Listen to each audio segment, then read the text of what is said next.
خاک پر سجدہ، سجدگاہ ایک ایسا عنوان ہے کہ جو قرآن و سنت سے ثابت ہے۔ وَجُعِلَتْ لِيَ الْأَرْضُ سُجَّدًا، اللہ نے میرے لیے زمین کو، خاک کو سجدگاہ قرار دیا ہے۔ یہ حدیث پیغمبر ہے کہ جسے علماء اہل سنت نے اپنی کتابوں میں، بالخصوص بخاری میں اور صحیح نسائی میں، ابن ماجہ میں اور سنن ابن داؤد وغیرہ میں اس حدیث کو نقل کیا۔ پیغمبر جب سجدہ کیا کرتے تھے تو آپ قالین پر سجدہ نہیں کرتے تھے، پیغمبر اکرم کپڑے پہ سجدہ نہیں کرتے تھے، بلکہ آپ نے اپنے ایک صحابی کو دیکھا کہ جو نماز پڑھ رہے تھے اور ان کا امامہ زمین کے اور ان کے درمیان حائل تھا، ان کے ماتھے میں، ان کی پیشانی اور زمین کے درمیان حائل تھا۔ آپ نے اتنا انتظار نہیں فرمایا کہ آپ اسے نماز ختم کرنے دیتے، بلکہ آپ آگے بڑھے اس کی اہمیت کے پیش نظر، اور آپ نے اس کا امامہ اپنے ہاتھ سے اس کے سر کی جانب پیچھے ہٹا دیا تاکہ پیشانی اور زمین میں کپڑا حائل نہ ہو۔ لہذا کپڑے پر سجدہ یہ پیغمبر اکرم کی سنت سے ہٹ کر ہے۔ السجود علی الخمرہ، یہ کتب اہل سنت کے اندر پورا باب ہے۔ خمرہ، ٹھیکرے پہ سجدہ اور مٹی، پختہ مٹی پہ سجدہ، یہ پیغمبر کی سنت ہے۔ پیغمبر اکرم کپڑے پہ سجدہ نہیں کرتے تھے۔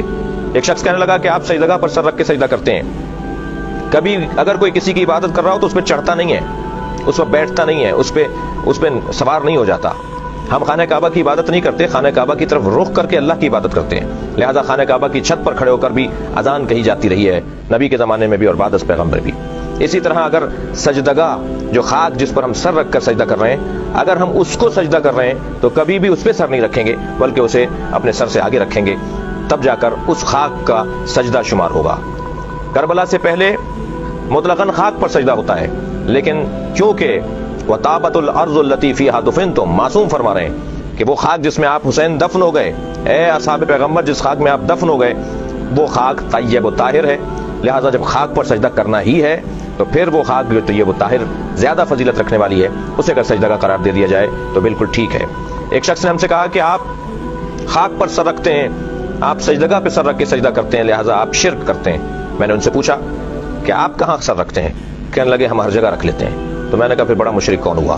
جو ہر جگہ سر رکھ لے اس کے اوپر تو کوئی اعتراض نہیں، اور جو مخصوص جگہ پر سر رکھے اور پاک اور خاک پر سر رکھے اسے مورد الزام ٹھہرا جائے۔ کتب اہل سنت کے اندر السجود علی الخمرہ ایک پورا باب ہے سجدگاہ کے عنوان سے۔ پیغمبر نے کبھی کپڑے پہ سر نہیں رکھا، ہمیشہ پختہ مٹی پر اور ٹھیکرے پر اور خاک پر سر رکھا ہے۔ یہی سنت پیغمبر ہے۔